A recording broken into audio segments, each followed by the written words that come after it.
Hello. आवाज आ रही है सभी को?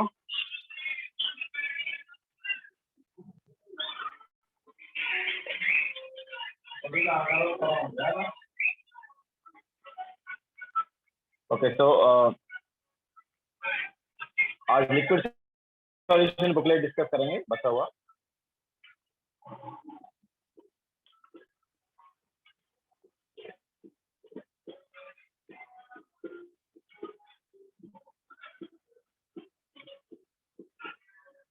तो हमने 1 to 39 ऑलरेडी डिस्कस कर लिया है।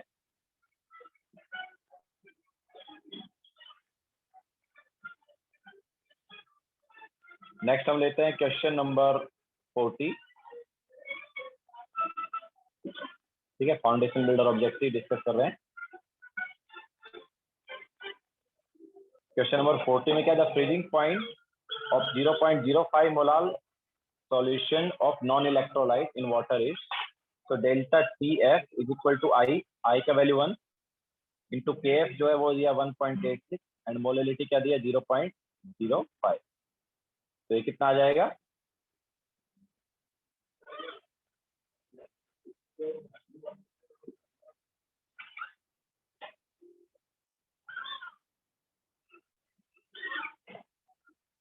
तो ये आई थिंक आ जाएगा 0.093। ये आएगा ना? ओके, तो ये हमारे पास डेल्टा टी एफ हो गया। तो फ्रीजिंग पॉइंट क्या आएगा?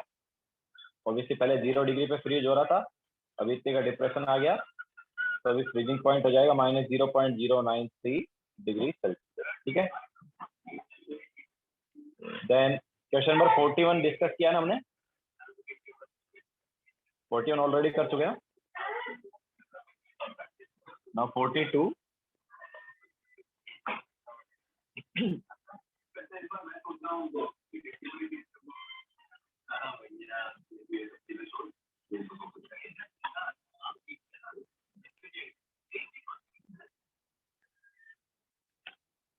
क्वेश्चन नंबर 42 में क्या है, an aqueous solution boils at 100.5 degree. so obviously जो एलिवेशन है वो 0.5 डिग्री का है। The freezing point of the solution will be, तो देखो डेल्टा टीबी जो है वो 0.5 है और डेल्टा टीएफ क्या होगा? So delta TF divide by delta TB is equal to, देखो हमारे पास क्या आ जाएगा, K F by K B आ जाएगा ना, बिकॉज मोलिलिटी कैंसल आउट हो गया। तो what is K F? It is 1.86 and what is K B? It is 0.5। तो यहाँ से डेल्टा टी एफ क्या आया? Delta T F will be 1.86 into delta T B 0.5 divide by 0.51। Okay, 0.51 हमें दिया है के बी। तो ये हमारे पास वैल्यू आ जाती है डेल्टा टी एफ की 1.82 आ जाती है ना। तो हमारे पास फ्रीजिंग पॉइंट अभी क्या होगा? पहले 0 डिग्री पे फ्रीज हो रहा था, अभी 1.82 का डिप्रेशन आ गया, तो कहां पर फ्रीज होगा? -1.82 डिग्री पर फ्रीज होगा। क्लियर है? तो this is question number 42। 43 already हमने करा दिया है।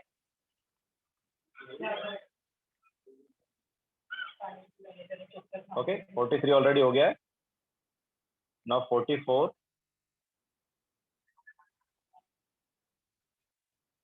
44 में क्या, equimolal solution of A and B.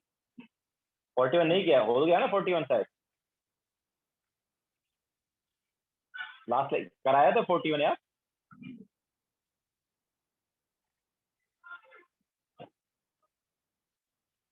Forty one हो गया, 43 भी हो गया है।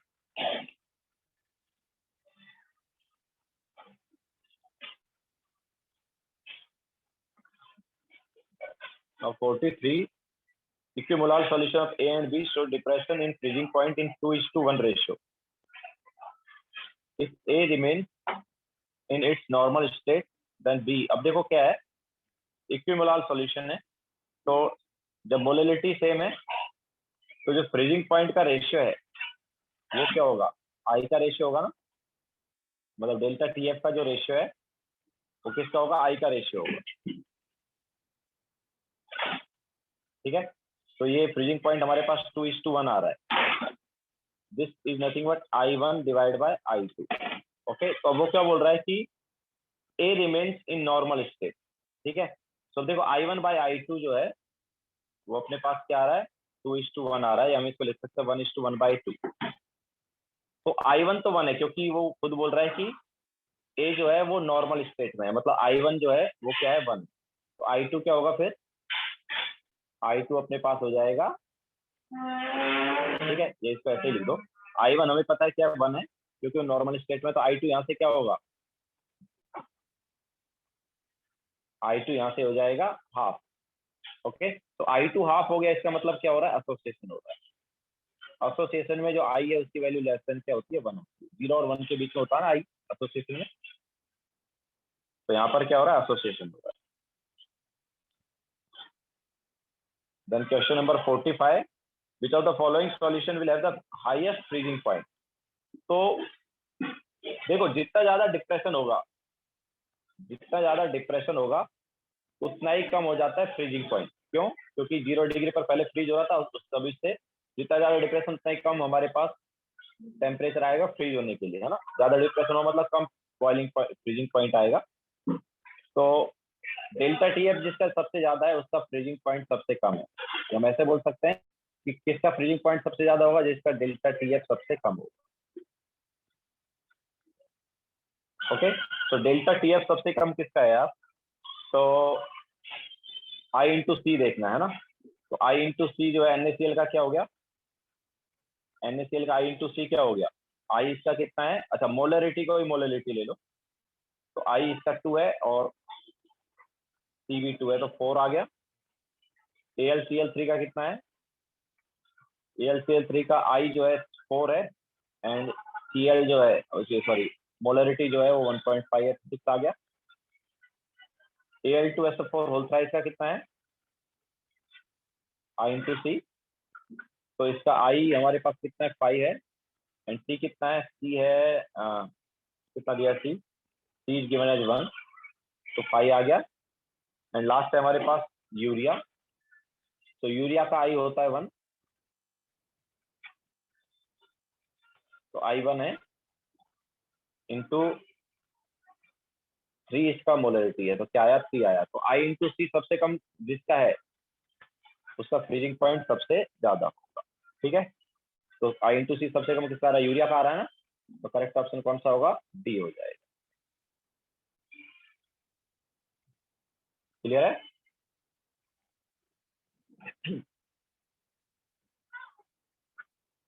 Question number 46,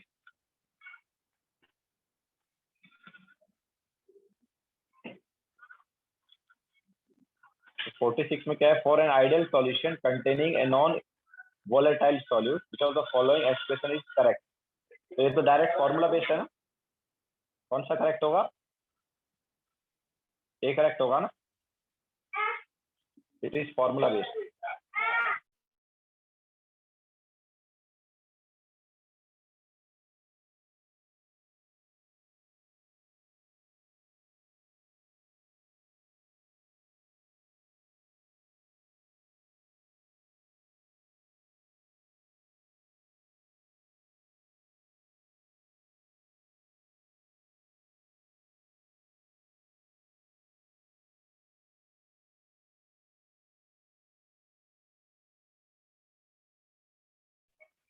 now question number 47, तो यहाँ पर भी बोला है कि हाईएस्ट फ्रीजिंग पॉइंट किसका होगा। अब देखो इक्विमोलाल है ना, तो आई पे डिपेंड करेगा, तो जिसका आई सबसे कम होगा उसका डेल्टा टीएफ सबसे कम होगा, और डेल्टा टीएफ सबसे कम होगा मतलब फ्रीजिंग पॉइंट जो है वो सबसे ज्यादा होगा।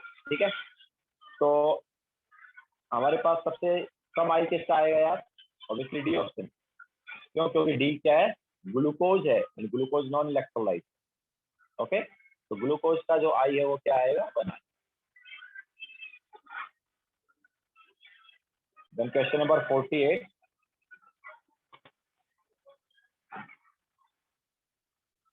a solution containing 28 gram phosphorus, अच्छा 48 है, 20 gram of binary electrolyte AB, molecular weight 100 है, और dissolved in 500 gram of water. The freezing point of the solution is this. The degree of ionization is. तो देखो AB जो है इसका I क्या होगा? A positive plus B negative. Initial 1 लिया 0 0, देन अल्फा रिएक्ट किया अल्फा अल्फा, तो एन टोटल क्या आ गया? एन टोटल आ गया 1 प्लस अल्फा. तो ऑब्वियसली आई जो है उसकी वैल्यू भी क्या आ गई? 1 प्लस अल्फा आ गई. ठीक है, तो delta TF is 0.74 is equal to I, that is 1 plus alpha into KF जो है वो दिया है 1.86 इंटू मोललिटी इज, अब देखो 20 ग्राम हमारे पास वेट ऑफ सॉल्यूट है, डिवाइड बाय मोलार मास कर दिया, ये नंबर ऑफ मोल्स आ गया. ठीक है, ये नंबर ऑफ मोल्स आ गया. देन वेट ऑफ सॉल्वेंट से डिवाइड किया, लेकिन वेट ऑफ सॉल्वेंट ग्राम में तो उसको केजी में कन्वर्ट कर दिया. ओके, तो ये हमारे पास कितना आ गया? यहाँ पे देखो अल्फा क्या आएगा?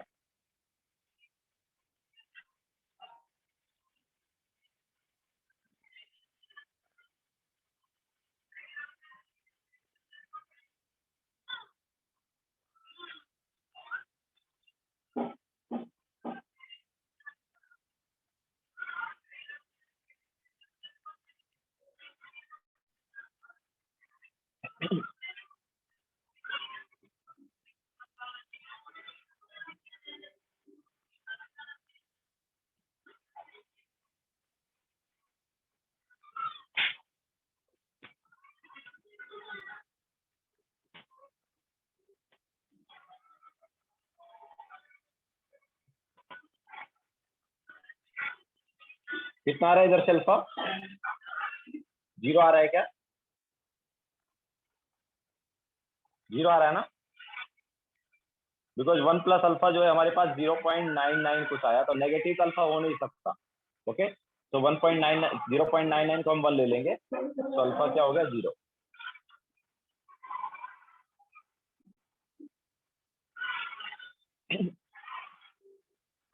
ओके, अल्फा की वैल्यू क्या आ जाएगी? यहाँ पर 0 आ जाएगी. मतलब एसोसिएशन और डिसोसिएशन कुछ हो नहीं रहा है.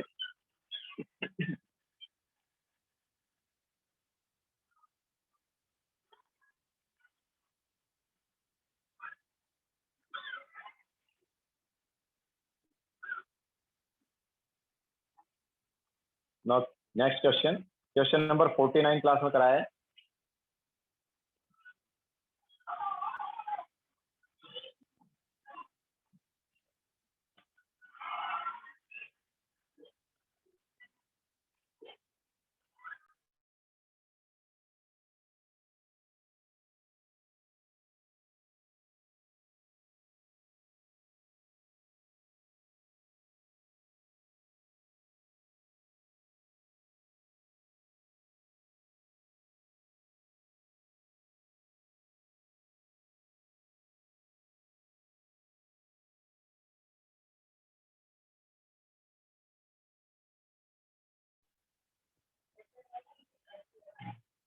ओके, सो क्वेश्चन नंबर 49 जो है वो क्लास में कराया है. ना क्वेश्चन नंबर 50.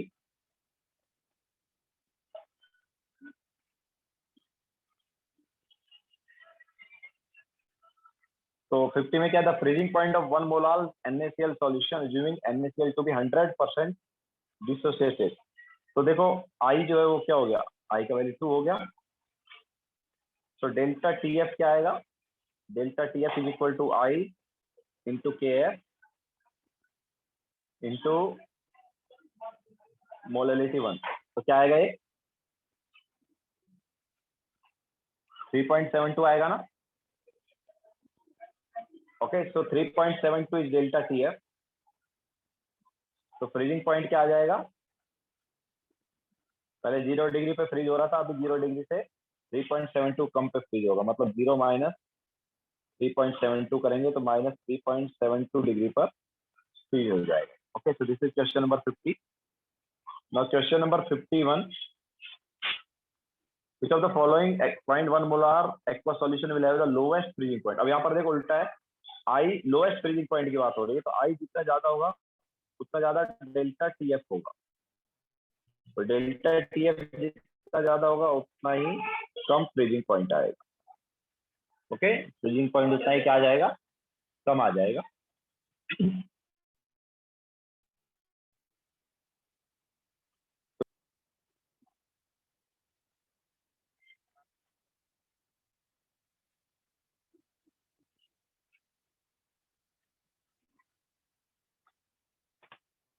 तो सबसे ज्यादा आई यहाँ पर देखो 51 में K2SO4 का क्या है, K2SO4 का 3 है, NaCl का क्या है 2, यूरिया का क्या है 1, और ग्लूकोज का भी क्या है 1। ओके, तो सबसे ज्यादा किसका आई आ रहा है, K2SO4 का आ रहा है। ओके, तो करेक्ट ऑप्शन कौन सा होगा, ये हो जाएगा।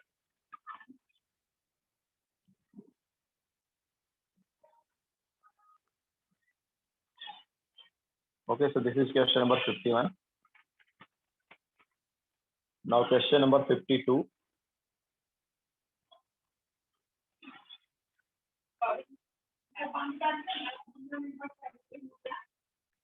So question number 52 में क्या, elevation in boiling point was 0.52 degree when 6 gram of the compound X was dissolved in 100 gram of water.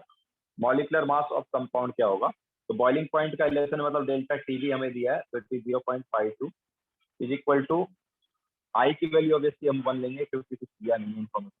I is equal to 1 is into K B जो है वो कितना है 0.52 डिवाइड बाय मतलब पर 1000 of water, ये हम बोल सकते हैं 1 kg ऑफ वाटर, तो 0.52 ही लेंगे, इनटू मोलैलिटी जो है वो क्या है, molality weight of solute divide by molar mass of solute, ये नंबर ऑफ मोल्स हो गए, divide by weight of solvent KG में लेना होता है, यहाँ पर क्या है, यहाँ पर ग्राम। ओके, सो केजी के लिए क्या करेंगे, ये कर दिया हमने, तो यहाँ से एक्स की वैल्यू क्या आएगी, तो एक्स की वैल्यू यहाँ से आई थिंक 60 आ जाएगी।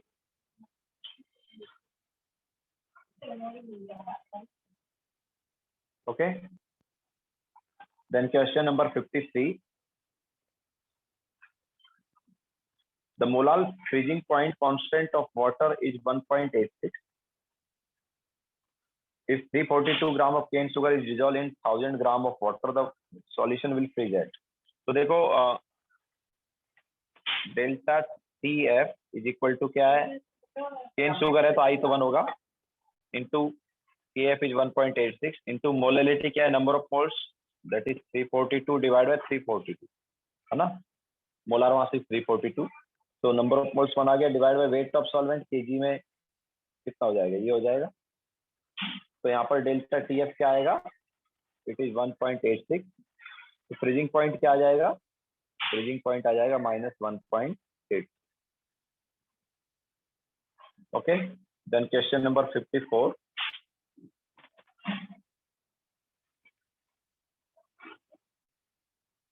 the molar elevation constant of water is 0.51, the boiling point of 0.1 molar aqueous NaCl solution is, तो डेल्टा टीबी क्या होगा, I is 2 into Kb 0.51 and molality कितना दिया है, मोलैलिटी इज 0.1, तो कितना आ गया ये आ गया 0.102।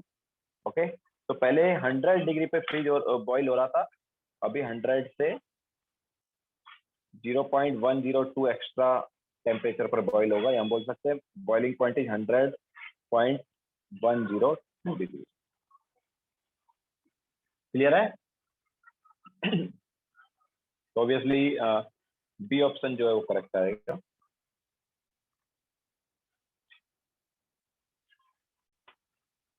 Now question number 55,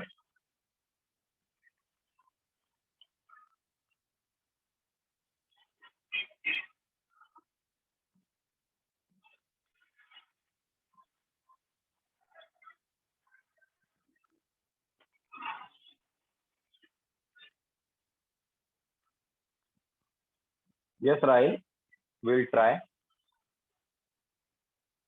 So question number 55, a solution containing 3.3 gram of a substance in 125 gram of benzene. Boiling point हमें दिया बेंजीन का इतना है, बॉइल्स एट 180.66. तो यहाँ पर डेल्टा टी बी जो है वो क्या आ गया, डेल्टा टी बी 80.66 माइनस 80. पहले 80 पर बॉइल हो रहा था, अभी 80.66 पर, मतलब डेल्टा टी बी 0.66 आ गया. तो 0.66 इज इक्वल टू, ऑब्वियसली हमें आई के बारे में कोई इन्फॉर्मेशन नहीं दिया तो हम नॉन इलेक्ट्रोलाइट ही लेंगे. तो के बी मतलब आई को 1 ले लो, इंटू के बी कितना दिया है, के बी गिवन है 3.28 into molality. What is molality? So it is weight of solute divided by molar mass of solute. उसको x ले लेते हैं, divided by weight of solvent is 125 gram. kg में चाहिए तो यहाँ पर 1000. तो कितना आएगा ये? तो x यहाँ से आएगा 3.3 into 1000 divided by 0.66 into 125 and multiply by 3.28. तो ये अपने पास 8 टाइम्स कैंसिल आउट हो रहा है ना, एंड ये आई थिंक अपने पास 5 टाइम्स कैंसिल आउट हो रहा है. तो कितना आ गया,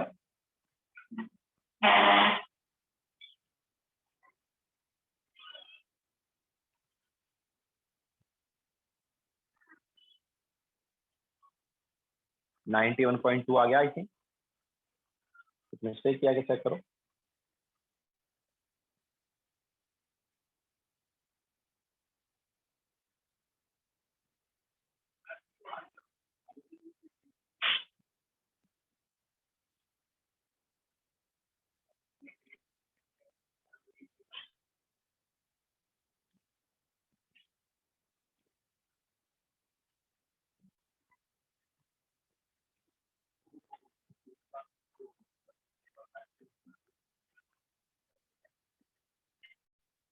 इट इज 131 पॉइंट, ओके 131.2 आ रहा है.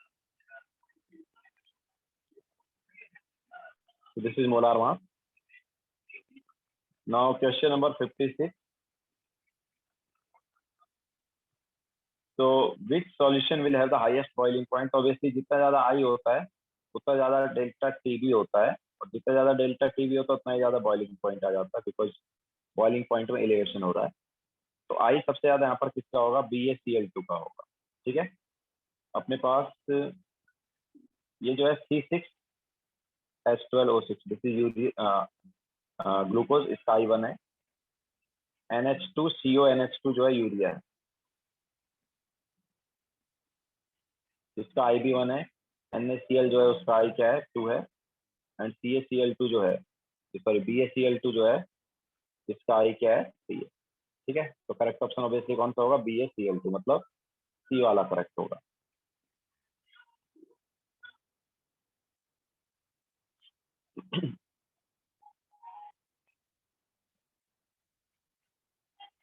सो दिस इज 56. नाउ 57 हमने ऑलरेडी क्लास में कराया है.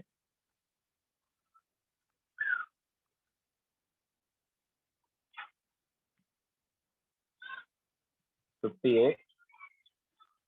58 में क्या है, an aqueous solution of a solute which neither associates nor dissociates has a freezing point depression x degree. ठीक है, now equimolal solution of a second salt has freezing point depression 3x degree, same molality है. तो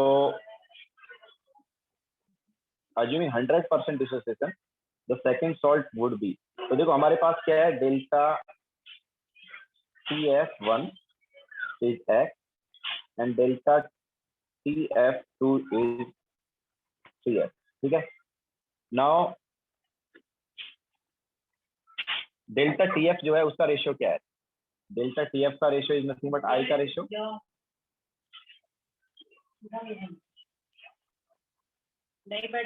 delta TF का ratio जो है वो क्या हो गया, आई का रेशियो होगा, it is I1 divide by I2. ठीक है, तो ये क्या हो गया, x डिवाइड बाय 3x. तो I1 बाय I2 जो है वो x बाय 3x हो गया, या बोल सकते हैं 1 बाय 3 हो गया. तो I1 जो है वो क्या है, 1 है. I1 यहाँ पर क्या है, 1 है. तो 1/3 इज इक्वल टू I1 1 है, तो I2 जो उसकी वैल्यू क्या हो गई, I2 की वैल्यू 3 आ गई। I2 3 किसका हो सकता है यार, उसने बोला 100% डिसोसिएशन, 100% डिसोसिएशन है तो 3 आयन किसमें आएंगे, बी में आएंगे ना। ओके, तो Ab2 जो है उसी में 3 आयन आएंगे, या हम बोल सकते हैं उसी का आई जो है बी हो सकता है। ओके, नाउ क्वेश्चन नंबर 59 हमने क्लास में कराया है। Question number 60, calculate the ebulloscopic constant for water if its enthalpy of vaporization is 40.685 kilojoule पर मोल। तो याद है हमने बताया था डेल केबी जो है वो क्या बताया था, केबी का वैल्यू क्या बताया था, फॉर्मूला बताया था केबी के लिए।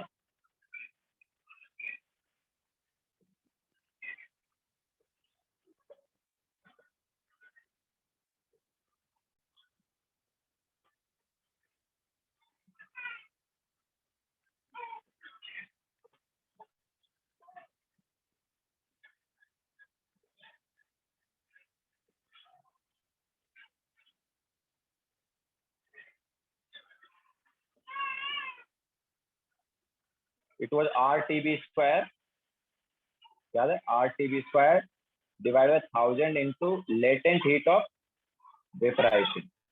नाउ हमें लेटेंट हीट ऑफ वेपराइजेशन नहीं दिया, हमें एंथैल्पी ऑफ वेपराइजेशन दिया है। तो एंथैल्पी ऑफ वेपराइजेशन और लेटेंट हीट ऑफ वेपराइजेशन में रिलेशन है ना। एंथैल्पी ऑफ वेपराइजेशन जो है वो पर मोल है, और लेटेंट हीट ऑफ वेपराइजेशन क्या होता है, पर ग्राम होता है। ओके, तो 1 मोल मतलब 18 ग्राम। ओके, तो 18 ग्राम का हमें हीट दिया है, तो 1 ग्राम का हीट निकाल सकते हैं ना। ओके, तो आंसर क्या आ जाएगा, देखो आर, आर अपने पास हम लेंगे 8.314 जूल में है ना, तो जो एंथैल्पी ऑफ वेपराइजेशन वो भी जूल में है। तो आर इंटू टीबी स्क्वायर, तो वाटर की बात हो रही है तो वाटर का टीबी ऑब्वियसली कितना है, केल्विन में लेना है, मतलब 373 square divide by 1000 into latent heat of vaporization, तो ये 4685, ये किलो जूल को जूल में कन्वर्ट किया, ये किसका है 18 ग्राम का है। 1 ग्राम के लिए डिवाइड बाय 18 करेंगे, ऊपर चला जाए तो देखो कितनी वैल्यू आएगी।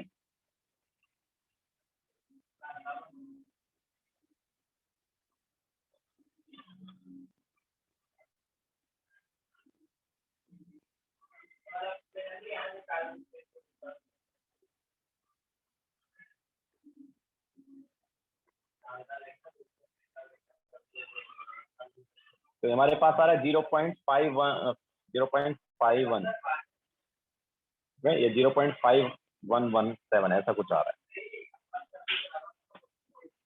Okay, we can take it as 0.512, obviously unit होगी केल्विन केजी पर मोल।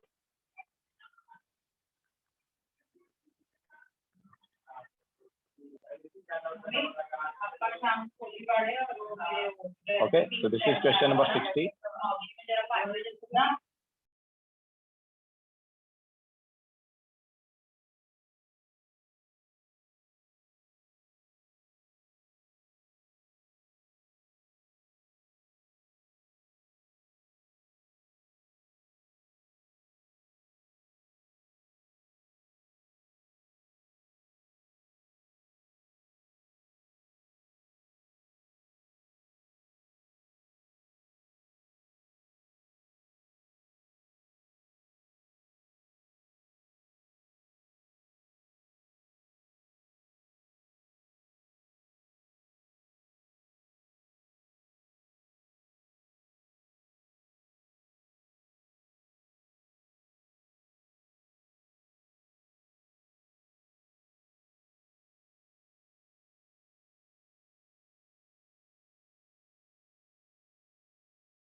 सिक्सटी वन कराया ना क्लास में।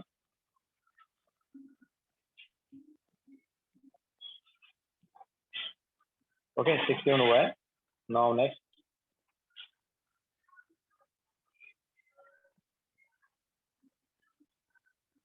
62. The normal boiling point of toluene is this and its Kb is this. The enthalpy of vaporization of toluene is, so 3.32 is Kb is equal to R, that is 8.314 into 100.7 degree को kelvin में convert करेंगे तो कितना आएगा 100.7, तो ये हो जाएगा 383.7 केल्विन, है ना. तो इसका square divide by 1000 into latent heat of vaporization था, उसको हम एंथैल्पी ऑफ वेपराइजेशन के टर्म्स में अगर लिखेंगे तो यहाँ पर मोलार मास भी हमें लेना पड़ेगा. तो what is molar mass of toluene? It is C6H5CH3 ना. तो कितना होगा 84 + 8 कितना आया 92. ठीक है, तो ये हमारे पास आ जाएगा एंथैल्पी ऑफ वेपराइजेशन इधर से. तो क्या आएगा ये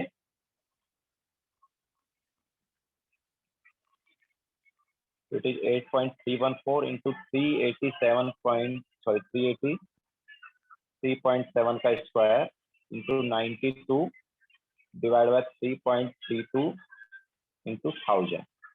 Okay, so that will be enthalpy of vaporization.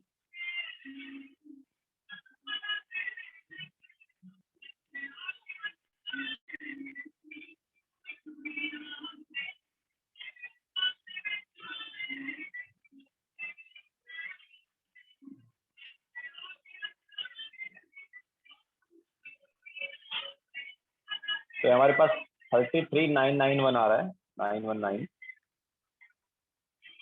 तो ये जूल में आ रहा है. ओके, ये कौन सी यूनिट में जूल में है.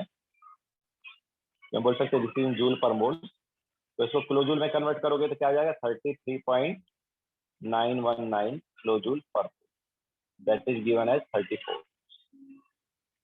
Okay, so this is 62, then 63.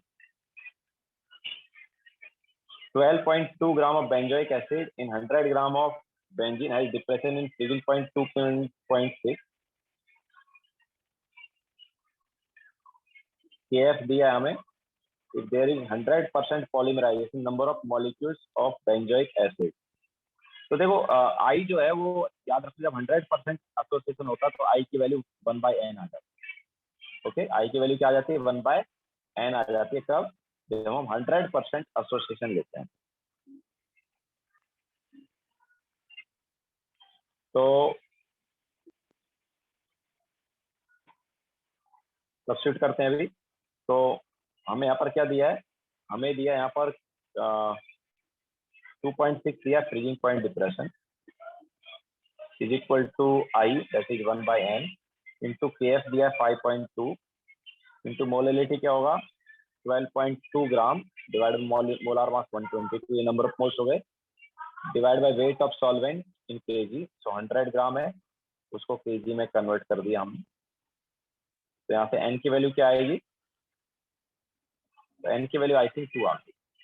ठीक है, तो हमारे पास बेंजोइक एसिड जब एसोसिएट होगा तो एक मॉलिक्यूल में 2 बेंजोइक एसिड आ जाएंगे.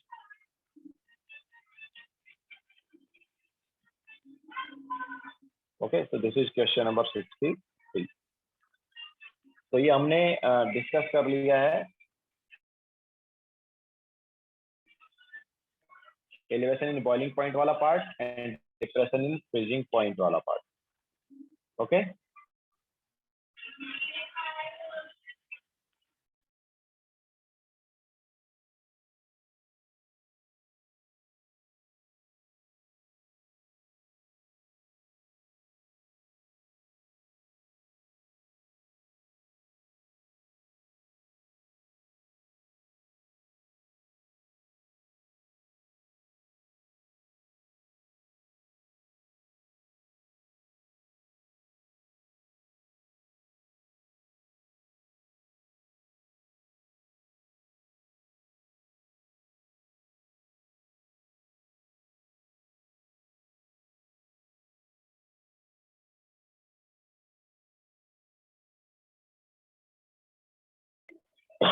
नाउ नेक्स्ट हम लेंगे राउल्स लॉ वाला पार्ट एंड वेपर प्रेशर वगैरह वाला part.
Okay, so now Raoult's law and vapor pressure wala part.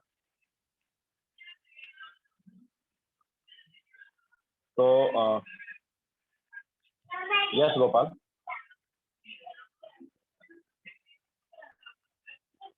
So the vapor pressure of pure water is at 75 degrees Celsius is 296 torr. Then the vapor pressure lowering due to 0.1 molal solute is. तो देखो lowering in vapor pressure क्या होता है?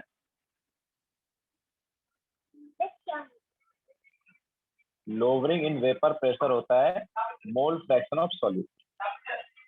Okay. Sorry, this is relative lowering in vapor pressure, and lowering in vapor pressure is mole fraction of solute into जो हमारे पास vapour pressure था किसका,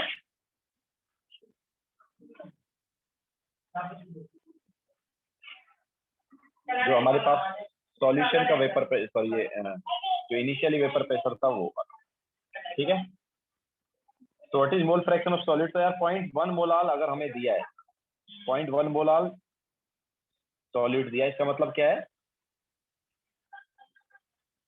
मोल fraction of solid क्या हो जाएगा? Number of moles of solid 0.1 हो गए, डिवाइड बाय टोटल मोल्स क्या होगा? 0.1 प्लस 1000 बाय 18। 1000 बाय 18 क्यों? Because 0.1 mole in 1000 gram of water. Okay, तो ये क्या आ गया? This is 1.8 divide by this, ठीक है। So that is mole fraction of solute. तो अभी लोअरिंग इन वेपर प्रेशर क्या आ जाएगा? Lowering in vapor pressure is 18 divided by 10018 into 296। तो कितना है?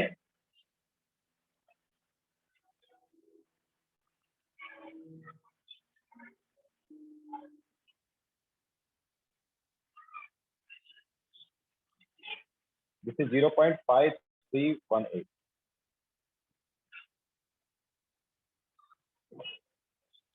ठीक है, दिस इज 0.5318 या 0.53 वाला, ए वाला हो जाएगा।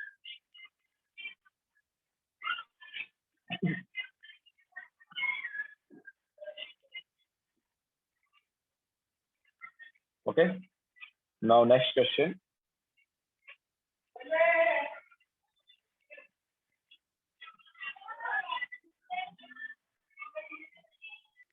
Eight 65 कराएगा क्लास में?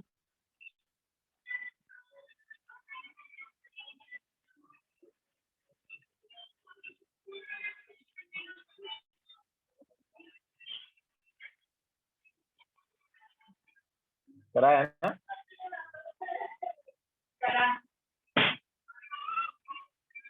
Okay, now 66.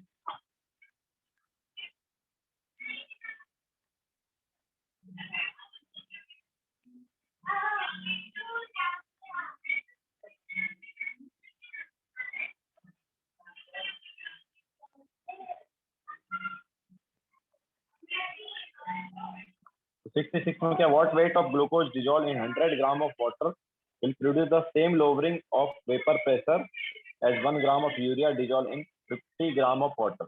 तो देखो सेम लोवरिंग कब आएगा, जब मोल फ्रैक्शन ऑफ सॉल्यूट जो है वो क्या रहेगा, सेम रहेगा। ठीक है, तो मोल फ्रैक्शन ऑफ सॉल्यूट सेम रहना चाहिए। तो फर्स्ट वाले में क्या है, मान लो हमने x ग्राम ग्लूकोज लिया, तो x divide by 180 divide by x by 180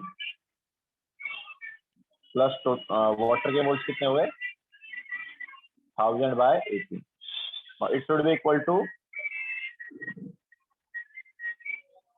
1 gram of urea है, तो 1/60 डिवाइड बाय 1/60 प्लस 60/18। ओके, तो यहाँ से हमें x की वैल्यू निकालनी है, तो क्या आएगा ये,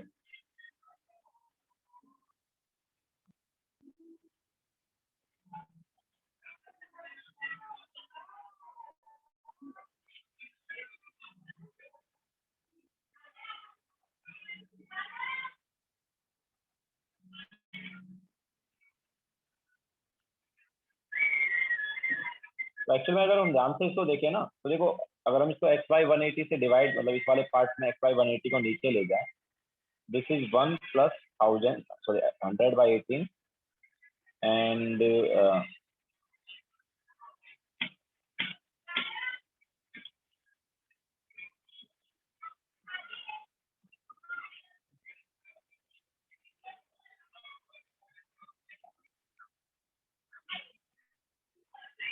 ऐसा कुछ आएगा। सिमिलरली राइट हैंड साइड हमारे पास 1/60 को नीचे ले गए,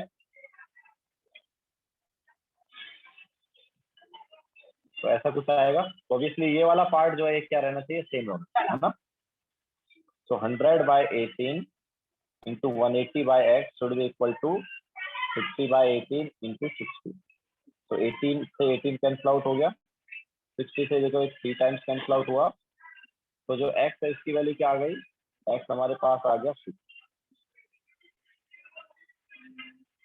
ओके, x की वैल्यू क्या आ रही है, 6 आ रही है।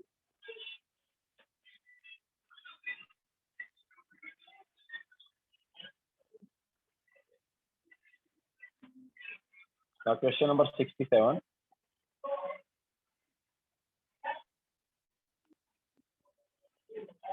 तो 67 में क्या है, for A and B to form an ideal solution which of the following condition should be satisfied. A वाला ऑप्शन करेक्ट है, बाकी रॉन्ग है ना। Delta V mixing equal to 0 होना चाहिए, डेल्टा मिक्सिंग ग्रेटर देन 0 होना चाहिए ना। तो आइडियल सॉल्यूशन के लिए कंडीशन जो है ए वाली सेटिस्फाई हो रही है, बाकी रॉन्ग है। Then question number 68. An ideal solution has equal mole fraction of two non-volatile solid A and B. Non-volatile of two volatile solid A and B. With the vapor above the solution, in the vapor above the solution, the mole fraction of A and B. तो वो depend करेगा यार उनके like इस पर कि कौन ज्यादा वोलेटाइल है। ठीक है, हमारे पास ए ज्यादा वोलेटाइल है या बी ज्यादा वोलेटाइल, इस पर डिपेंड करेगा ना। जो ज्यादा वोलेटाइल होगा उसके मोल फ्रैक्शन ऑब्वियसली क्या होंगे, वेपर फेज में ज्यादा होंगे। ठीक है, तो मोल fraction in vapour phase will have greater value for more volatile substance.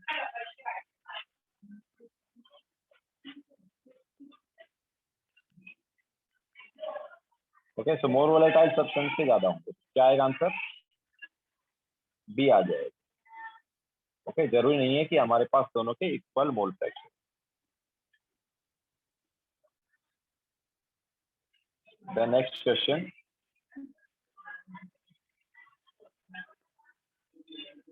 69 कराया ना क्लास में,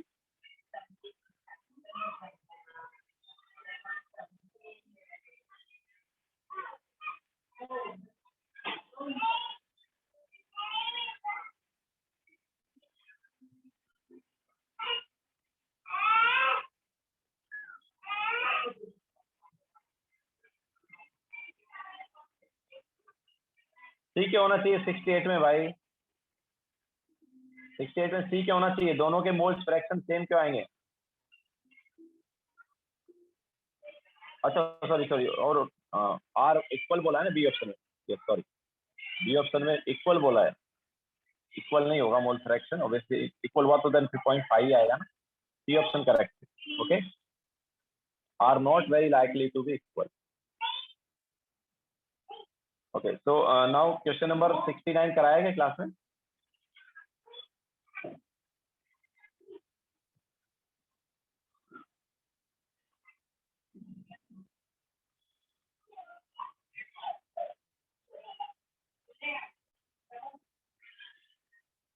तो 69 कराया ना?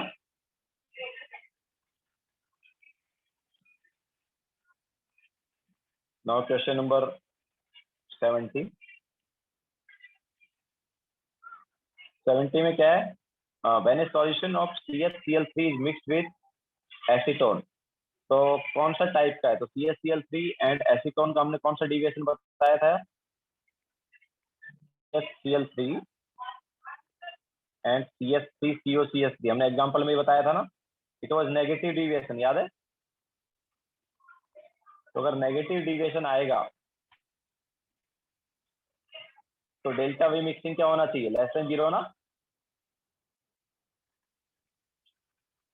लेस देन 0 होना चाहिए। इसके अलावा बाकी डेल्टा एच मिक्सिंग भी क्या होना चाहिए? लेस देन 0, है ना? ये दोनों वैल्यू लेस देन 0 आनी चाहिए। तो करेक्ट ऑप्शन कौन सा हुआ? बी ऑप्शन करेक्ट होगा, क्योंकि यहाँ पर क्या था? नेगेटिव डिविएशन था।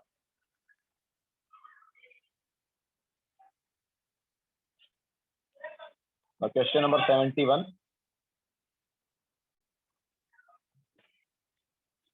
The binary liquid solution of N-heptane and ethyl alcohol is prepared. Which of the following statement correctly represents the?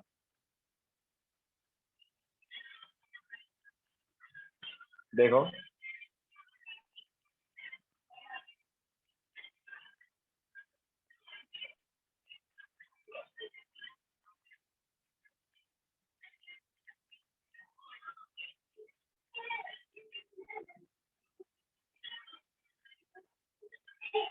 okay, now question number 71. So a binary liquid solution of N-heptane and ethyl alcohol is prepared. Which of the following statement correctly represents the behavior of this liquid solution? तो देखो N-heptane मतलब क्या है? C6 heptane है ना, तो C7H16 है ना, ये वाला है। और इथाइल अल्कोहल इज C2H5OH। तो अब देखो यहाँ पर क्या है? बिफोर मिक्सिंग हमारे पास C2H5OH में क्या था? Before mixing hydrogen bonding in C2H5OH, but after mixing no hydrogen bonding. तो हमारे पास जो इंटरमोलिकुलर फोर्स है वो क्या हो गए? वीक हो गए। तो जब इंटरमोलिकुलर फोर्स वीक हो जाते हैं तो क्या आता है? ठीक है, तो मतलब हम बोल सकते हैं कि इंटरमोलिकुलर फोर्स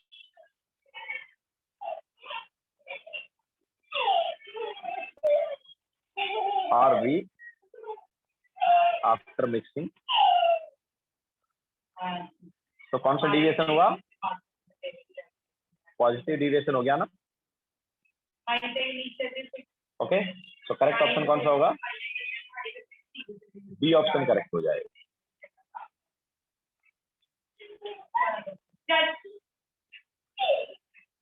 ओके, C2H5OH में क्या था? हाइड्रोजन बॉन्डिंग था, बट आपस में जब ये मिक्स करेंगे तो इन दोनों के बीच में कोई हाइड्रोजन बॉन्डिंग नहीं होता।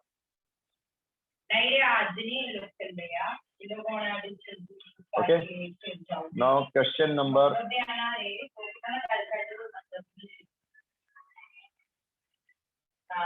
72।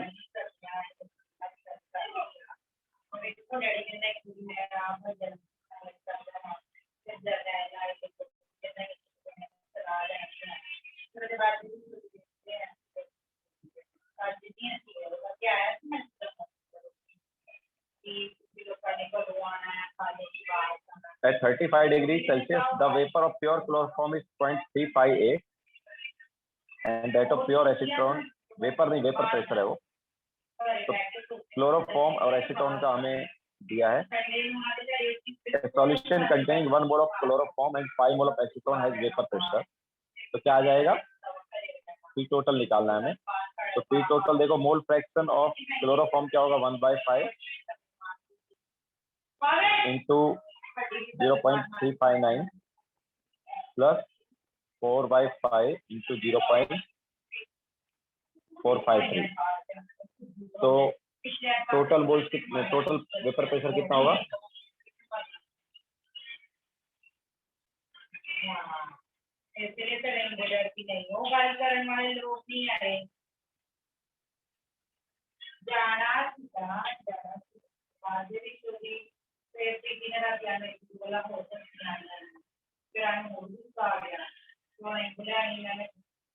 है 0.434.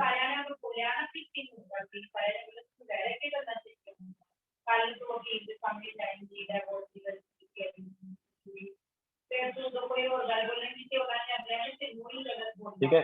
नाउ क्वेश्चन नंबर 74, 73 हमने कराया है ना. तो 74 में क्या है, the vapour pressure of hexane and heptane at 50 degree are this and this. तो 50 डिग्री पर हमारे पास हेक्सेन का वेपर प्रेशर पता है, हेप्टेन का पता है. The composition of vapour above a binary solution, वो रिपीट हुआ है ये लाइन देखो, है ना. The composition of vapour above a binary solution वाला पार्ट 2 बार रिपीट हुआ है. तो हमें वेपर फेज जो है उसमें मोल फ्रैक्शन निकालना है. ठीक है. और लिक्विड फेज में हमें मोल फ्रैक्शन दिया, तो हम क्या करते हैं, हेक्सेन को ए ले लेते हैं ना. हेक्सेन को हम, अच्छा इन्होंने C6 वगैरह के फॉर्म में लिया, चलो वैसे ही करते हैं हम. तो यहाँ पर हम क्या बोलेंगे कि जो P6 है या P06 जो है वो हमें कितना दिया है, वो दिया 408 एंड P07 वाला जो है वो कितना दिया, 141. S6 जो है वो कितना दिया है, 0.3. तो X7 जो है वो क्या हो जाएगा, 0.7 आ जाएगा. ठीक है. तो हमें मोल फ्रैक्शन निकालना है वेपर फेज में. तो 6 का अगर हम निकालेंगे तो 0.3 into 408 divide by 0.3 into 408 plus 0.7 into 141. तो क्या आएगा ये,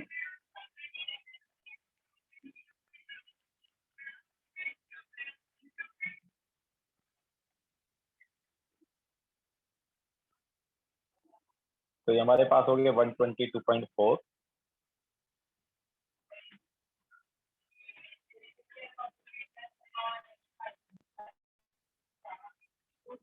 अब नीचे आ रहा है 221.1. ठीक है. तो कितना आएगा ये,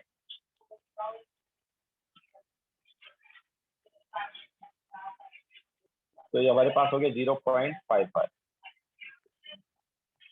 तो Y6 मतलब कि हेक्सेन वाले का मोल फ्रैक्शन इन वेपर फेज कितना है, 0.55 है.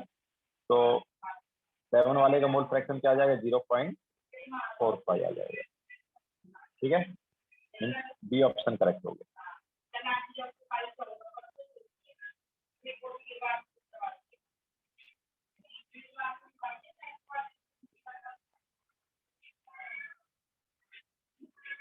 ठीक है. नाउ नेक्स्ट वन,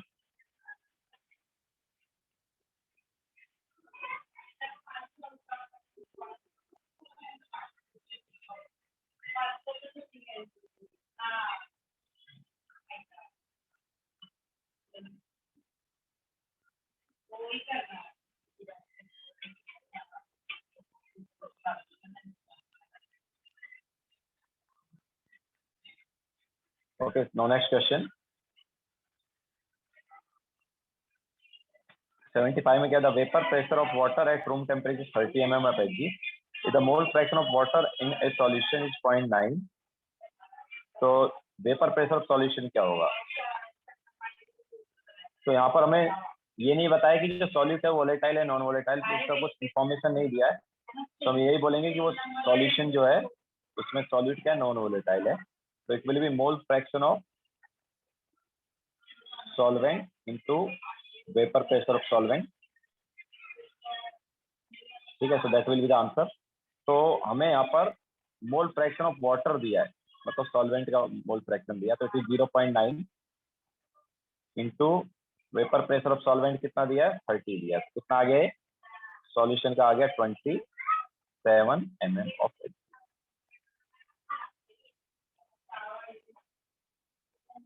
ठीक है, then question number 76, the vapour pressure of ethyl alcohol and methyl alcohol are 45 and 90 mm. An ideal solution is formed at same temperature by mixing 60 gram of C2H5OH and 40 gram of CH3OH. तो total vapour pressure निकालना है। तो number of moles of C2H5OH कितना है भाई 60 divide by molar mass कितना है इसका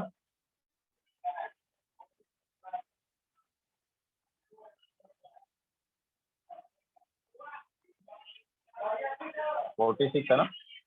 इसके अलावा number of moles of CH3OH क्या होगा, दिस इज 40 डिवाइड बाय 32 शायद ना। तो ये हमारे पास नंबर ऑफ मोल्स आ गए। तो टोटल वेपर प्रेशर हमें निकालना है।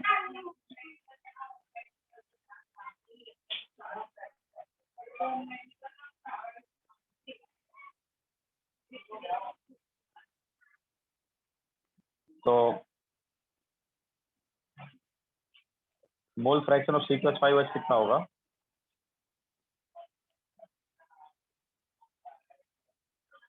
एक बार किसी एक का मोल फ्रैक्शन निकालना है। तो मोल फ्रैक्शन ऑफ C2H5OH क्या आएगा,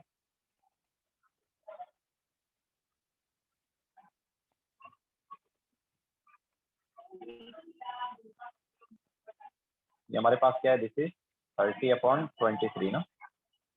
तो 30/23 डिवाइड बाय 30/23 प्लस ये कितना हो गया कैंसिल आउट हो गया 5/4 ना।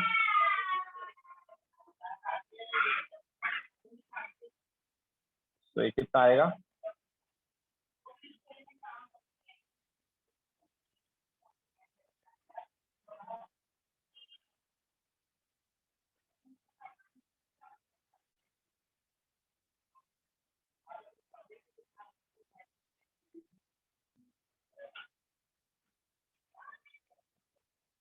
This is 120 divide by 235।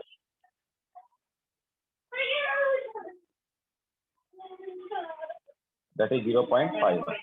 Okay, तो क्या आ जाएगा टोटल प्रेशर, तो total pressure will be 0.51 into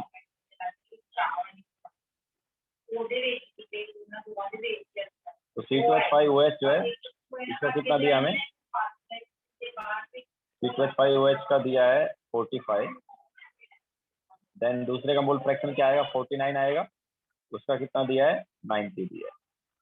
ठीक है, तो कितना आ रहा है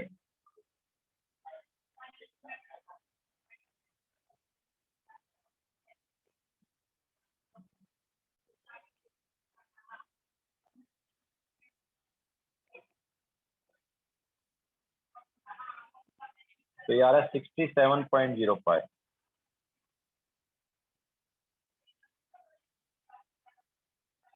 कुछ मिस्टेक किया है क्या,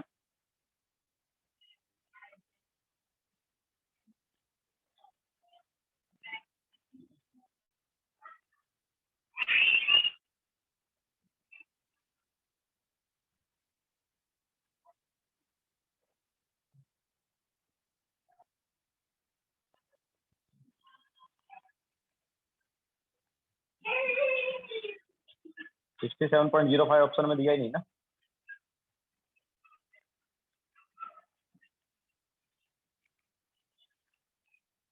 अप्रोक्सीमेटली पूछा होगा, अप्रोक्सीमेटली पूछा, देन करेक्ट होगा।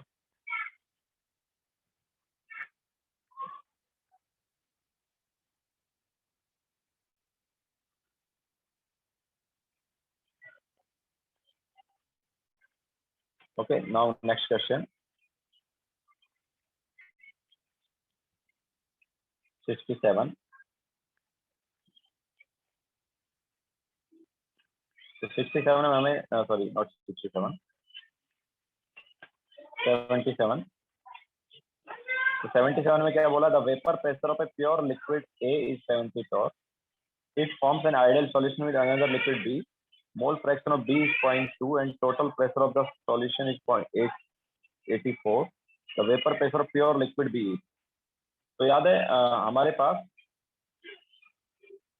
टोटल प्रेशर जो है ये क्या था, it was X A P A not plus X B P B not, ठीक है। नाउ हमें मोल फ्रैक्शन ऑफ बी दिया ना, तो पूरे को in terms of mole fraction of B अगर हम लिखना चाहें तो क्या हो जाएगा, ये this is P A not plus X B into P B not minus P A not,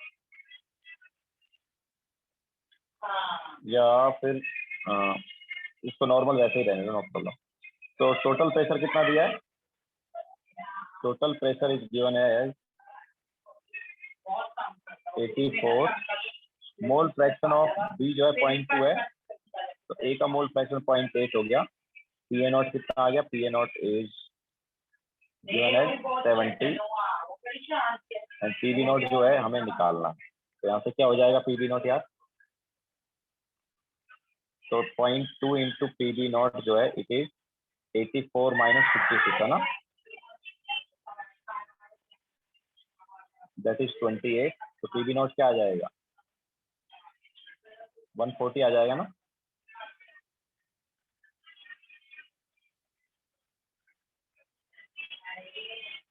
Then question number 678. The vapor pressure of methyl alcohol and ethyl alcohol solution is represented by, तो P is equal to हमें दिया 115 XA plus 140, तो XA यहाँ पर क्या mole fraction of methyl alcohol, तो वो क्या बोल रहा है कि PB not upon XB limit XB sorry XA tends to 0, तो जब XA टेंड्स टू 0 होता है XB टेंड्स टू क्या हो गया 1 हो गया ना, है ना, तो XB जो है 1 हो गया। इसके अलावा व्हाट इज PB नॉट यार, तो अगर हम यहाँ पर XA को 1 सब्स्टिट्यूट करते हैं, XA को 1 सब्स्टिट्यूट किया तो PA नॉट आएगा, वो कितना आएगा, वो हमारे पास आ जाएगा 255, ठीक है। एंड अगर हम XA को 0 सब्स्टिट्यूट करते हैं तो PB नॉट आएगा, वो आ जाएगा 140, ठीक है। तो 140/1 will be the answer, that is nothing but 140। हमें निकालना क्या था, PB नॉट बाय XB निकालना है, limit XA tends to 0।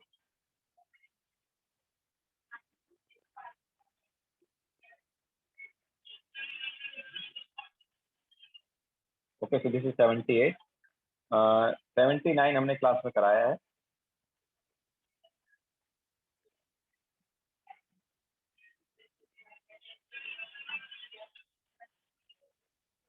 Then question number 80.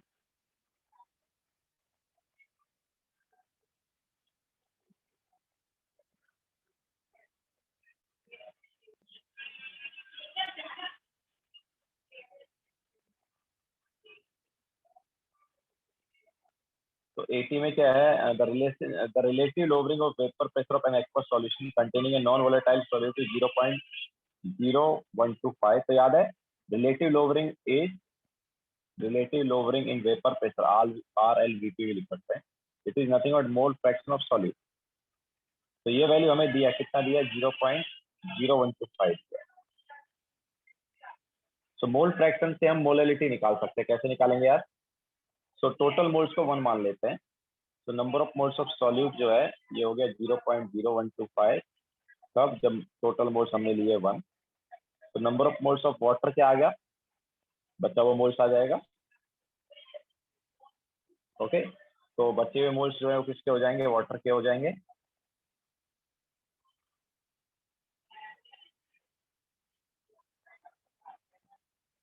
That is nothing but 0.9875। Now what is weight of water, तो इसको मल्टीप्लाई करेंगे हम मोलार मास ऑफ वाटर से, तो कितना आ गया ये 17.775 gram. Now what is molality, So molality is number of moles of water, that is number of moles of solute, that is 0.0125 divided by weight of solvent in kg. तो ग्राम में है, kg में convert करने के लिए 1000 से multiply कर। Okay, तो ये क्या आ जाएगा? तो ये आ रहा है 0.7 आ रहा है। मोलैलिटी जो है वो 0.7 आ रहा है हमारे पास।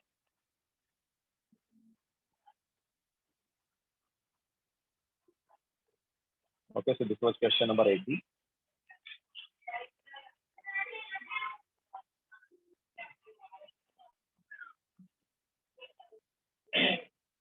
Now question number 81. At 323 Kelvin, the vapor pressure in millimeter of mercury of a methanol ethanol solution is represented by, तो solution का vapor pressure का formula दिया है 120 XA plus 140, यहाँ पर XA is mole fraction of methanol, ठीक है। तो XA को अगर हम 1 सब्स्टिट्यूट करते तो हमारे पास मिथेनॉल जो है उसका आ जाएगा प्योर का, एंड दैट विल बी कितना 260 है ना। और अगर हमने XA को 0 सब्स्टिट्यूट किया मतलब हमारे पास क्या आ जाएगा, vapour pressure of pure ethanol आ जाएगा।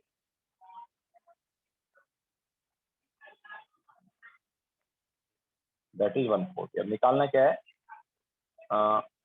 ए हमने लिया मिथेनॉल का ना, तो हमें निकालना है PA अपॉन XA और लिमिट XA टेंड्स टू, मतलब हम बात करेंगे प्योर की, तो अब XA टेंड्स टू 1 है तो ये नीचे 1 है। इसके अलावा PA जो है वो क्या हो गया, एक्चुअली PA नॉट ही है वो, so that is 260।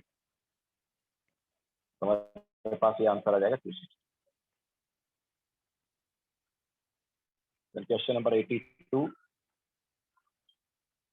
which of the following statement is correct for a binary solution? तो नेगेटिव डिविएशन वाले केस में क्या होता है, नेगेटिव डिविएशन वाले केस में डेल्टा एस जो है मिक्सिंग वाला वो क्या रहता है, लेस देन 0 या नेगेटिव, ठीक है। मीन्स यहाँ पर ए ऑप्शन जो है correct.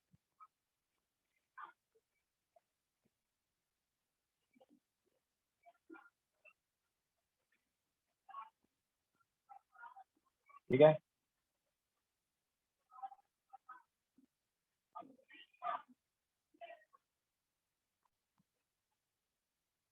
Then question number 83,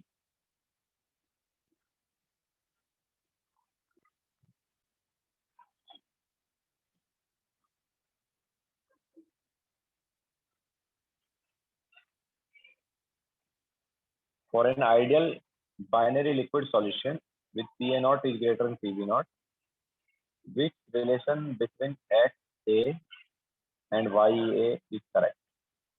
Okay,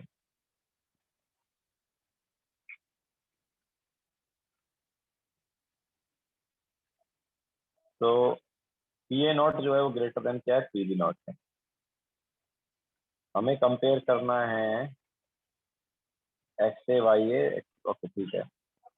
तो PA not greater than PB not है,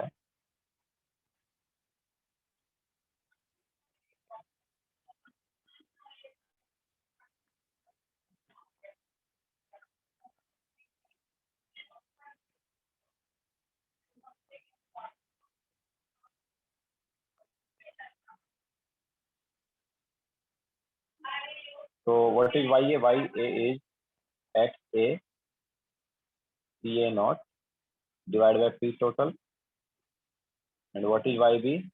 It is XB PB not divided by P total, ठीक है। तो अगर हम YA by YB करते हैं यहाँ पर, तो YA अपॉन YB जो है वो क्या आया, it is XA upon PA into PA not divide by XB into PB not.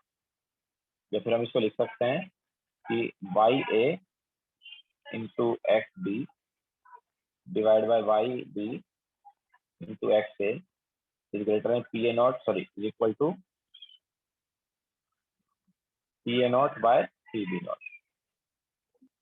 अब देखो P A not by P B not जो है ये क्या होगा, यहाँ से हम देख सकते हैं P A not by P B not क्या होना चाहिए, ग्रेटर देन 1 होना चाहिए। ठीक है, तो ये वैल्यू ग्रेटर देन 1 होनी चाहिए। मतलब हम यहाँ पर क्या बोलेंगे कि जो वाई ए अपॉन वाई बी जो है, वाई ए अपॉन वाई बी है, ये ग्रेटर देन आ जाएगा x A upon x.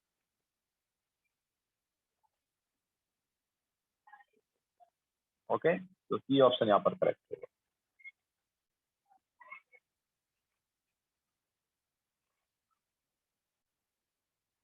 Now question number 84।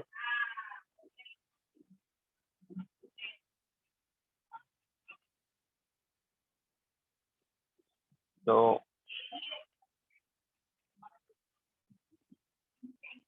mole fraction of A vapors above the solution in mixture of A and B will be, तो हमारे पास Y ए हमें निकालना है ना, तो व्हाट इज वाई ए, तो Y A is X A P A not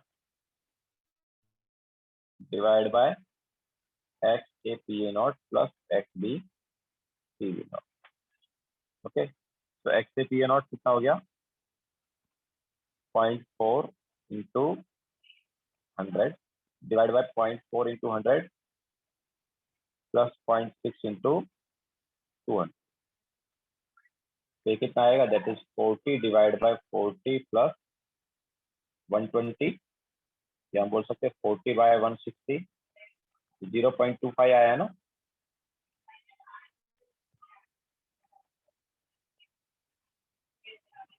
okay, so this is question number 84.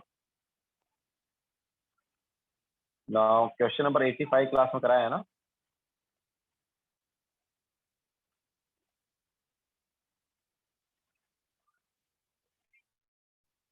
Okay, then question number 86.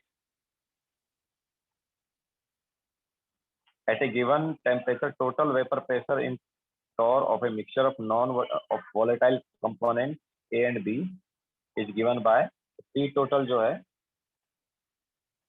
हमें बोला it is 120 minus 75 actually I think इसका आंसर रॉन्ग दिया है। Vapour pressure of pure A and B क्या होगा, तो x B को अगर हम 0 कर देंगे मतलब प्योर ए आ गया। ठीक है, तो पी ए नॉट जो है वो क्या हो गया, इट इज 120, और अगर हमने एक्स बी को 1 कर दिया मतलब प्योर बी है, तो प्योर बी है तो पी बी नॉट क्या आ गया, 120 माइनस 75 दैट इज 45। ओके, तो आई थिंक इसमें आंसर रॉन्ग दिया है, इस क्वेश्चन में शायद आंसर रॉन्ग दिया हुआ।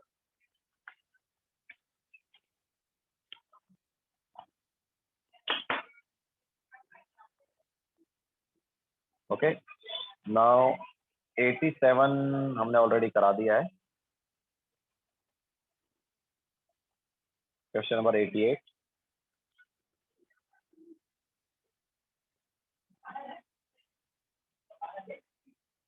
88 में क्या, pressure over ideal binary liquid mixture containing 10 moles each of liquid A and B is gradually decrease given P A not equal to 100 mmHg and PB naught equal to 200 mm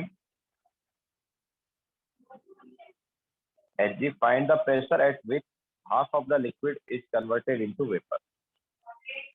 तो question number 88 जो है उसमें answer पीछे उसमें भी wrong दिया हुआ है, और जनरली तुम्हारा आंसर वही आएगा। क्वेश्चन नंबर 88 में तुम अगर सॉल्व करोगे तो तुम्हारा आंसर वही आएगा जो पीछे दिया है, बट तुम्हारा मेथड एक्चुअली रॉन्ग है।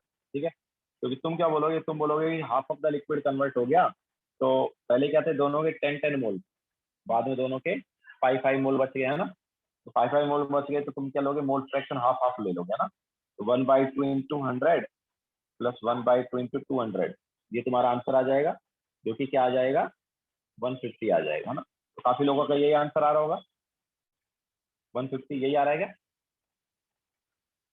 लेकिन ये रॉन्ग मेथड है। रॉन्ग मेथड क्यों है, देखो, क्योंकि हमारे पास इनिशियली दोनों के 10-10 मोल्स थे, लेकिन यार पीबी नॉट जो है वो ज्यादा है ना, पीबी नॉट जो है वो ज्यादा है, इसका मतलब क्या है कि बी इज मोर वोलेटाइल, तो हमारे पास बी जो है वो ज्यादा कन्वर्ट होगा कि नहीं होगा पेपर में,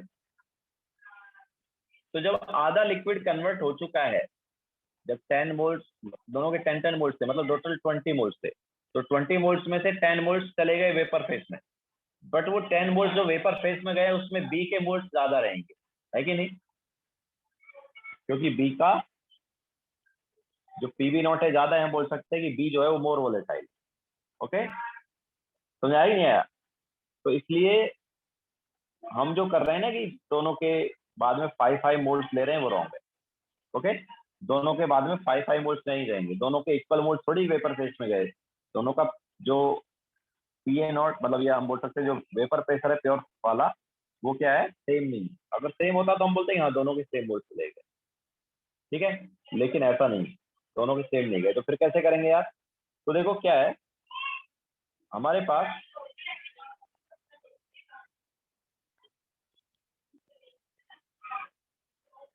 टोटल मोल्स 20 थे, लेकिन नहीं थे, उनमें से 10 मोल्स ऊपर चले गए और 10 मोल्स नीचे रहे। तो नीचे जो 10 मोल्स हमारे पास हैं, उन 10 मोल्स में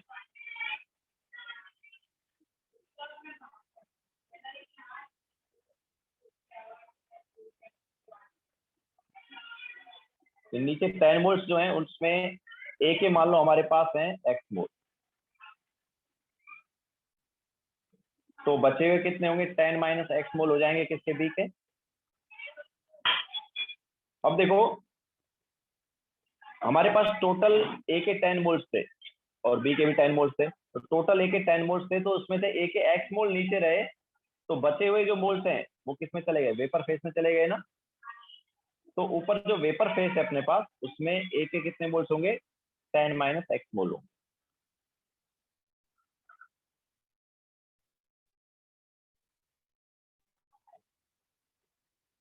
ओके, तो टोटल ऊपर जो 10 मोल्स हैं उसमें से हमारे पास 10 माइनस एक्स मोल जो है वो किसके हैं, ए के हैं, और फिर बी के हो जाएंगे एक्स मोल। तो ऐसा है हमारे पास। तो अब देखो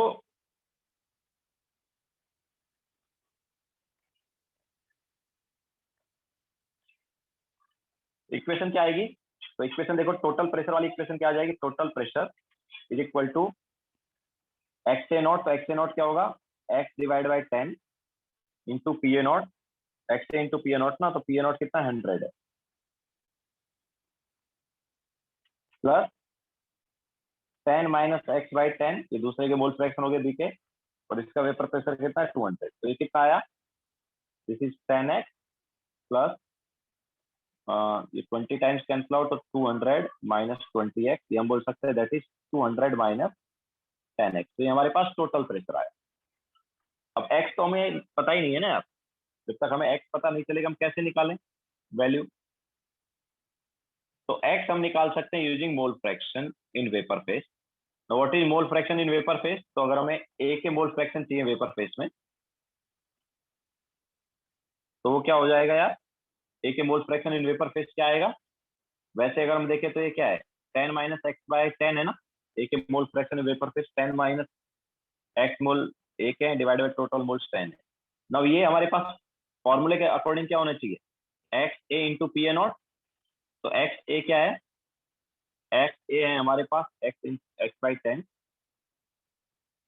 into P A nought is 100 divide by total vapour pressure कितना है हमारे पास, टोटल वेपर प्रेशर हमारे पास आ रहा है भाई 200 माइनस 10x, तो टोटल वेपर प्रेशर हम लिख सकते हैं 200 माइनस 10x। ठीक है, तो यहाँ पर क्वाड्रेटिक बनेगी, ये तो कैंसिल आउट हो गया हमारे पास 10 टाइम्स, एंड देन यहाँ पर देखो क्वाड्रेटिक बन रही है, क्या है क्वाड्रेटिक, तो 10 minus X into 200 minus 10x is equal to आ रहा है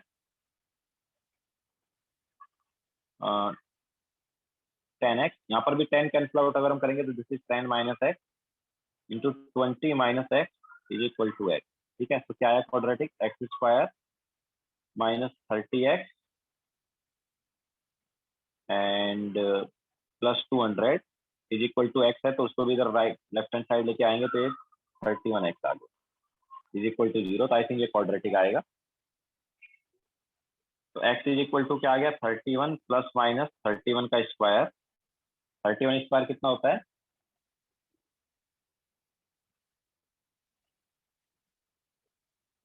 961 प्लस 800 डिवाइड बाय 2। ठीक है, तो ये क्या आएगा, 31 प्लस माइनस रूट जब उसका लेंगे हम तो ये आता है 41.96 डिवाइड बाय 2। अब देखो अगर हमने यहाँ पर पॉजिटिव लिया तो पॉजिटिव लेने पर वैल्यू जो है 10 से बड़ी आ जाएगी, जो कि हो नहीं सकता है। ठीक है, तो x यहाँ पर क्या आएगा, x आ जाएगा। लेकिन यार नेगेटिव लेने पर भी रॉन्ग आएगा ना, कुछ मिस्टेक किया आएगा।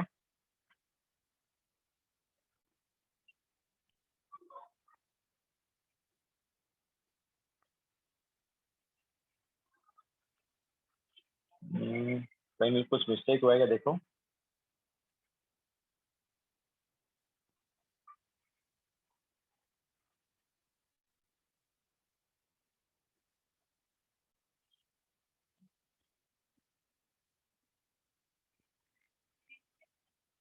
ओके, मिस्टेक हुआ है एक्चुअली। जब हम ये क्रॉस मल्टीप्लाई कर रहे हैं तो ये 100x आ रहा है। ठीक है, ये क्या आना चाहिए, 100x आना चाहिए, यहाँ पर मिस्टेक हुआ है। तो this should be 100x and ये होना चाहिए 10x। तो ये हो जाएगा 41x, है ना।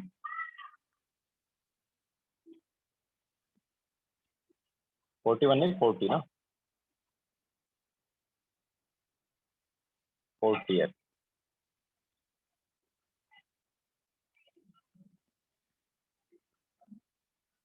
तो 40 प्लस माइनस एंड ये 40 का स्क्वायर कितना हुआ, 1600।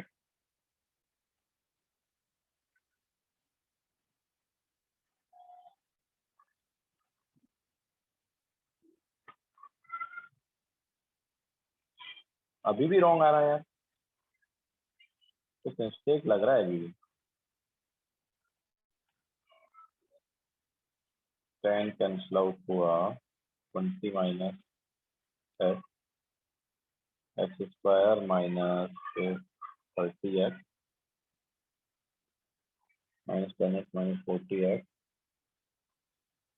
प्लस 200। एक्स की वैल्यू 40 प्लस माइनस 40 का स्क्वायर 1600 800।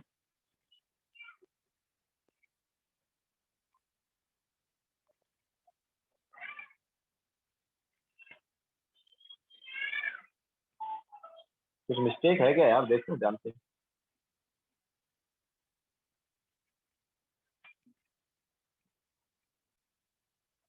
नीचे हमारे पास एक्समो लेके ऊपर 10 माइनस एक्समो लेके। ओके ओके, मिस्टेक किया है हमने, मिस्टेक कहाँ पर किया है, नहीं मिस्टेक तो नहीं किया, बराबर है।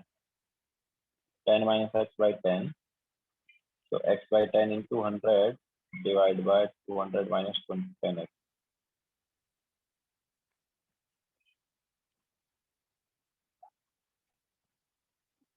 10x 20 200 minus 20x। बराबर लग रहा है यार, कहाँ मिस्टेक है।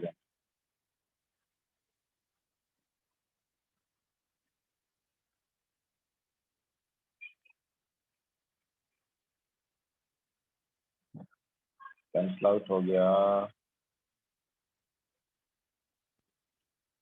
200 माइनस 10x 10 माइनस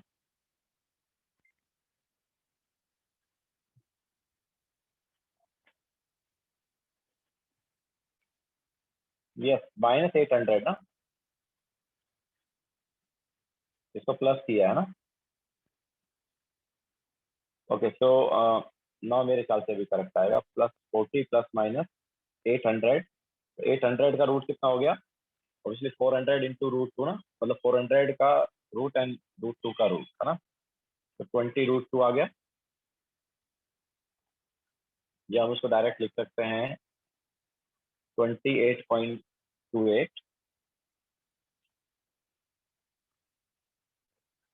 तो यहाँ पर हम क्या लेंगे, नेगेटिव वैल्यू लेंगे। तो नेगेटिव वैल्यू लेंगे तो क्या आएगा, ये हमारे पास आ जाएगा 40 माइनस 28.28 डिवाइड बाय 2। सो ये कितना हो गया?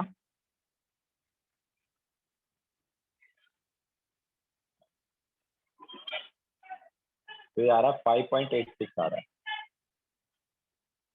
तो एक्स की वैल्यू 5.86 आई। तो अभी देखो टोटल प्रेशर फिर कितना हो जाएगा? Total pressure is 200 minus 10x, that is 200 minus 58.6। कितना आया?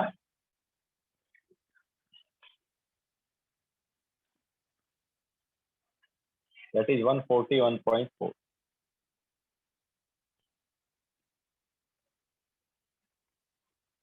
क्लियर है क्या?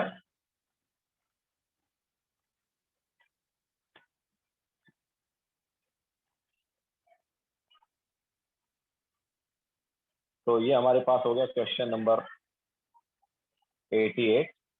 Now question number 89।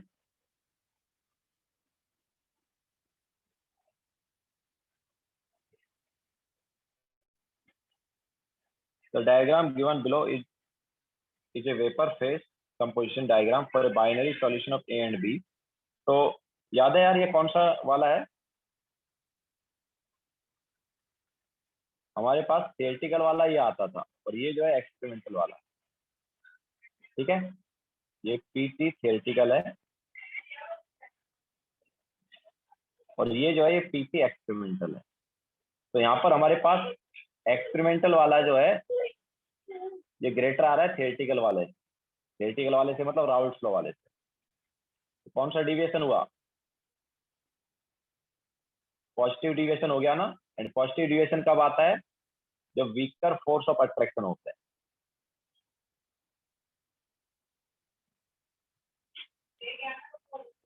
ओके, तो वीकर फोर्स ऑफ अट्रैक्शन आएंगे। तो करेक्ट ऑप्शन क्या आ जाएगा? सी आ जाएगा।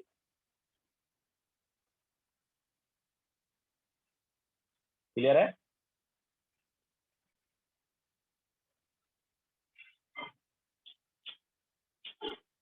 नाइनटी हमने ऑलरेडी डिस्कस किया है।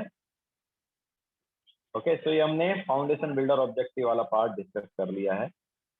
हम नेक्स्ट लेक्चर में हम न्यू चैप्टर स्टार्ट करेंगे। अच्छा, इसका भी मैं तुम्हें प्रीवियस ईयर क्वेश्चन सेंड कर दूंगा ग्रुप पर, लिक्विड सॉल्यूशन चैप्टर का भी। ठीक है, तो लेक्चर लेक्चर यहीं पर फिर एंड करते हैं।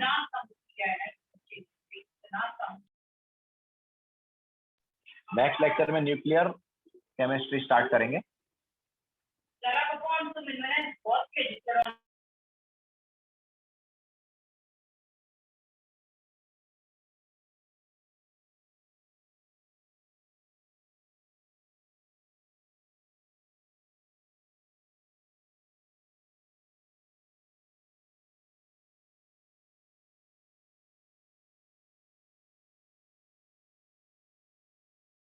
नो, न्यूक्लियर केमिस्ट्री जो है पहले वाले किसी टॉपिक से रिलेटेड नहीं है।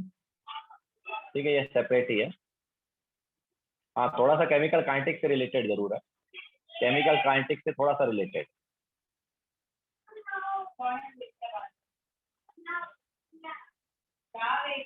ओके, सो न्यूक्लियर केमिस्ट्री में केमिकल काइनेटिक्स का जो फर्स्ट ऑर्डर केमिकल काइनेटिक्स है उस पर बेस्ड होता है रेडियो एक्टिविटी। इसलिए केमिकल काइनेटिक्स पर बेस्ड है, बाकी किसी चैप्टर पर बेस्ड नहीं होगा। ओके, तो चलो एंड करते लेक्चर। बाय।